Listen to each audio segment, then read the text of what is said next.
Oke, assalamualaikum, selamat pagi ibu-ibu sekalian. Hari ini saya akan menjelaskan tentang budaya positif di sekolah. Jadi kenapa saya pilih ibu-ibu BK ini, karena menurut saya ini bagus untuk diawalin sama ibu BK. Gitu. Oke,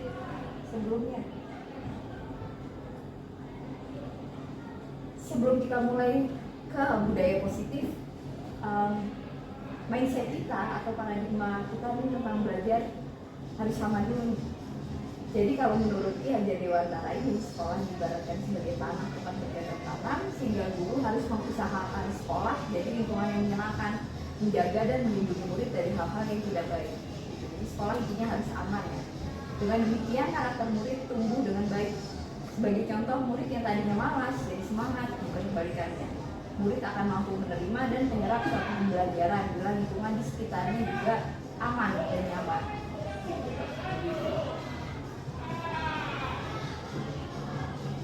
Oke, selanjutnya. Jadi ini juga sejalan sama standar nasional pendidikan kita ternyata. Jadi lingkungan yang positif itu diperlukan agar pembelajaran yang terjadi adalah pembelajaran yang berpihak pada murid sebagaimana tertuang dalam standar nasional pendidikan pasal 12. Itu pelaksanaan pembelajaran sebagaimana dimaksud dalam pasal 10 ayat 2 itu diselenggarakan dalam suasana belajar yang interaktif, inspiratif, menyenangkan, menantang, dan memotivasi peserta didik untuk berpartisipasi aktif dan memberikan ruang yang cukup bagi mengasah kreativitas kemandirian sesuai dengan bakat, minat, dan perkembangan fisik serta psikologis peserta didik. Ini intinya sih pemikiran Ki Hajar Dewantara juga. Jadi pembelajaran itu tuh harus menyenangkan kalau bagi beliau. Pembelajaran itu harus menyenangkan, harus interaktif, kemudian menantang bagi peserta didik.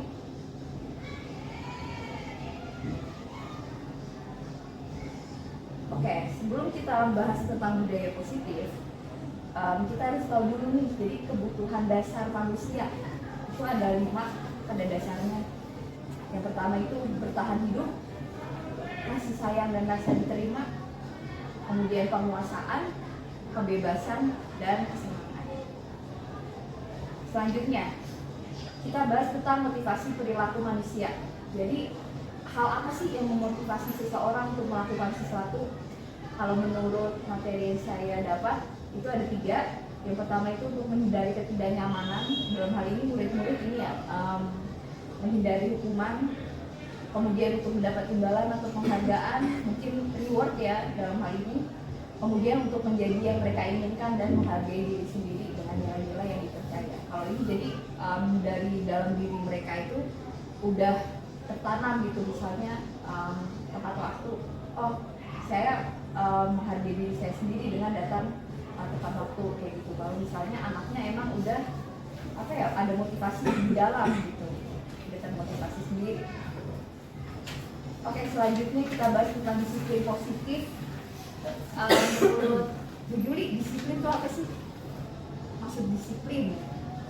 Disiplin, ya, bagi Bu Juli.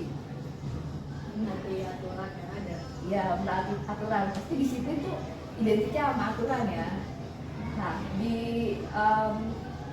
materi CGP ini ada disiplin positif namanya. Jadi kalau disiplin positif itu bedanya dia berkaitan dengan disiplin diri. Jadi kesadaran diri anak, gitu. Kesadaran diri dari murid dan motivasi internal seseorang. Dapat membuat seseorang menggali potensinya menuju kepada sebuah tujuan, sesuatu yang dihargai dan bermakna. Nah ini kelebihan dari disiplin positif sendiri. Berkaitan juga sama nilai-nilai kebajikan yang ada di profil pelajar Pancasila. Yang pertama beriman, bertakwa kepada Tuhan Yang Maha Esa, berakhlak mulia, mandiri, bernalar kritis, kebinekaan global, bergotong royong, dan kreatif.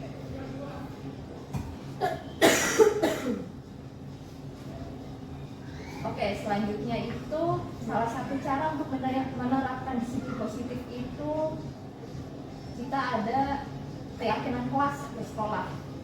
Nah ini udah saya terapin. Keyakinan kelas atau sekolah ini dia bersifatnya pertama itu abstrak, berupa pernyataan universal, dibuat dalam bentuk positif dan tidak terlalu banyak agar siswanya ingat. Kemudian sebaiknya bisa diterapkan di di kelas atau sekolah, dalam hal ini maksudnya make sense ya, masuk akal gitu. kemudian semuanya berkontribusi dalam membuat, dan yang terakhir ditinjau dari waktu ke waktu. Jadi kalau misalnya kita guru merasa ini, oh aturan ini udah nggak relevan, kita tinjau, bisa ada perbaikan atau perubahan. Oke, selanjutnya ini dokumentasi. Jadi saya menerapkan kesepakatan kelas, keyakinan kelas. Jadi pertamanya itu misalnya anak di 4 deret itu mereka bikin tuh, satu deret bikin, deret selanjutnya mereka bikin aturan-aturan buat di kelas. Dalam hal ini buat di kelas saya ya, bahasa Inggris gitu. Kemudian setelah mereka buat, juga ditempel buat kita cocokin nih mana poin-poin yang sama di antara 4 deret itu gitu. Baru kemudian kita bikin keyakinan kelas dari itu gitu, yang disepakati sama-sama. Sejauh ini yang saya lihat ya, anak-anak itu ingat sama keyakinan kelas yang udah mereka buat gitu Bu Ibu.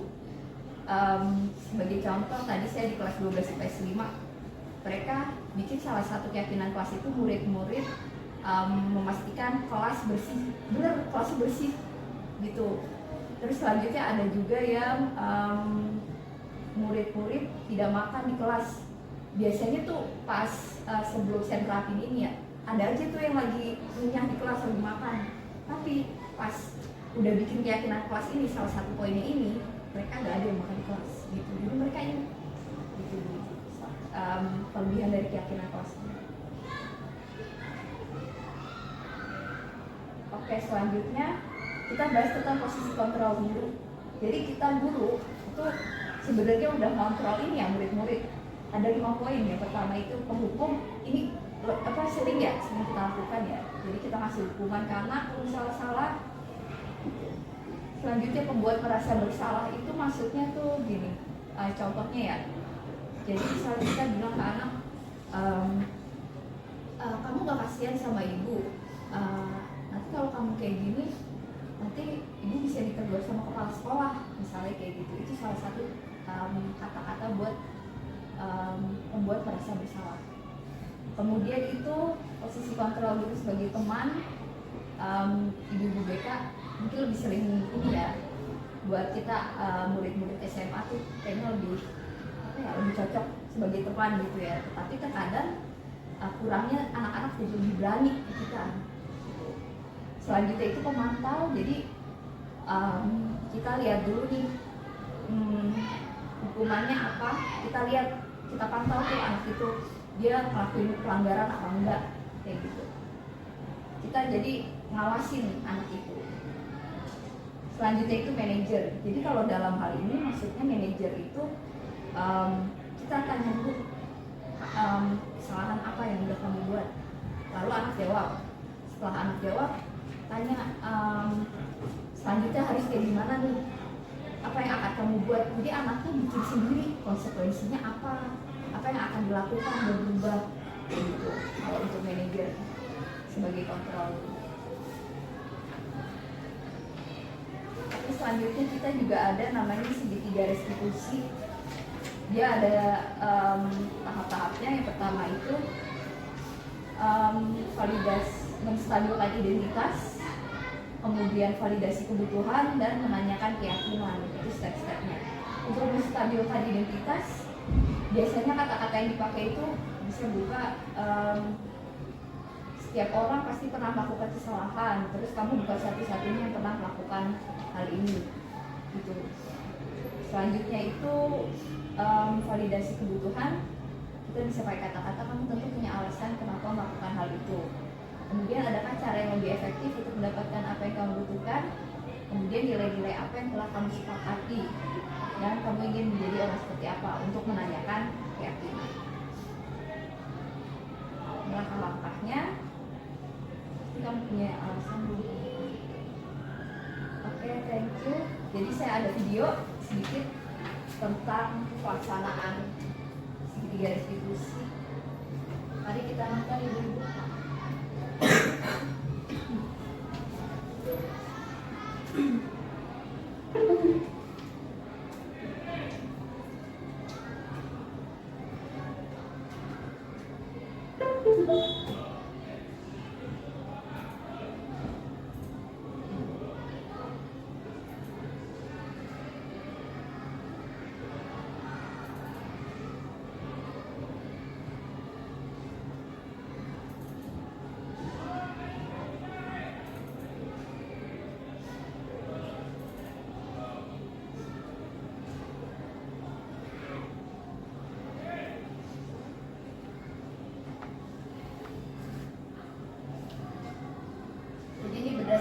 kisah nyata ya ibu-ibu. Jadi anak ini ada dua masalah nih. Yang pertama itu mereka terlambat masuk kelas. Yang kedua itu nggak piket. Ini salah satu contoh keyakinan kelasnya yang udah dibuat sama kelas itu. Yang pertama, murid masuk kelas paling terlambat 5 menit, murid memperhatikan guru ketika menjelaskan, murid tidak makan ketika pelajaran, murid tidak tidur ketika pelajaran, dan murid memastikan kelas bersih sebelum memulai pelajaran.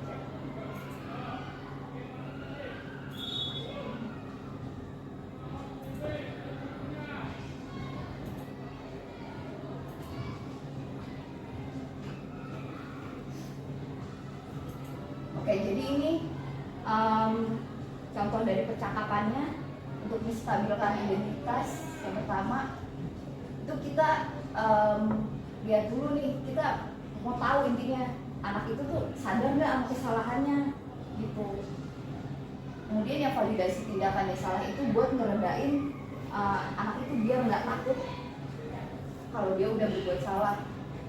Dan selanjutnya itu untuk menanyakan keyakinan kelas atau keyakinan sekolah. Jadi intinya kita mau tahu juga itu anak ingat gak sama keyakinan kelas yang udah dia buat.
Itu anak dari sendiri kesalahan mereka apa nih, sadar.